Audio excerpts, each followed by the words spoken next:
For us here at 5:30, as Buffalo remembers 514 1 year later, some are turning to their creativity to help them cope.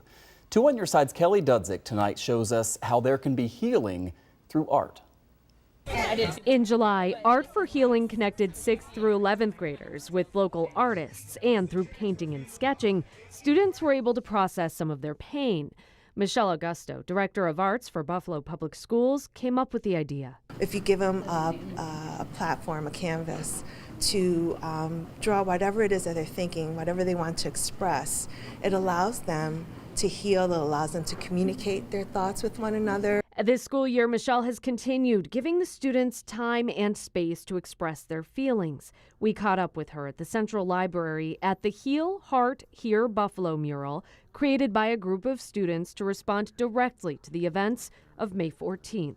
And they wanted to show the vibrancy of the city and using color to show happiness and joy. They wanted to make sure it was centered in joy. They also collaborated with the organizers of the Juneteenth Festival, and that community connection is important to the students and teachers. I think the power of seeing young people create very raw things, they're raw emotions, and this still carries over. If you talk to people today, it's very raw still.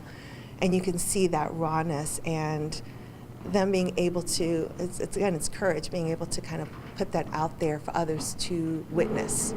You know, it gives other people courage, it gives other people a sense of admiration for what they can do. It takes a lot for children to be that honest with others, to trust how they feel with others, and that's what this is. The art projects have expanded beyond Buffalo schools, with other districts sharing their art online. So that we could have a collection to show that the whole, area, Niagara County, Erie County, we're all united in Western New York against the message of the shooter that day, that we are all united and together. And here's these wonderful children from all over that have these positive thoughts and these wonderful words of love that they needed to see. I felt the community needed to see that. Another way many have started the healing process is through healing circles. Last August, we shared a story about virtual healing circle support groups known as Sayubona, offered by the New York State Office of Mental Health to help people experiencing elevated grief, anxiety, and trauma.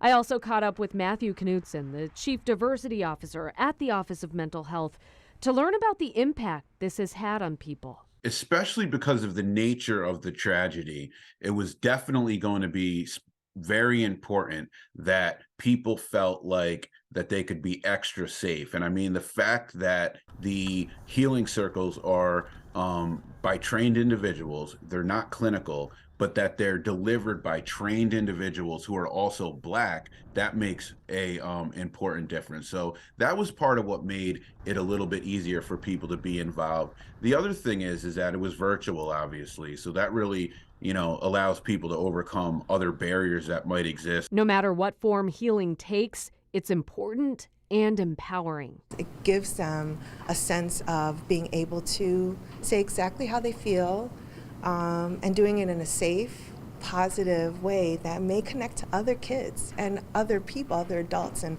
there's a lot of power in that. And I think that's something that I hope that we did with this project and the other projects that we did during the year. In Buffalo, Kelly Dudzik, Channel 2 News. Kelly, thank you. If you would like to check out some of the art created by Buffalo students, the annual art show called Celebrating Art is coming up at the Central Library. It will begin with a reception on May 18th. Every school is represented, pre-K through grade 12, and there will be more than 200 pieces of art on display.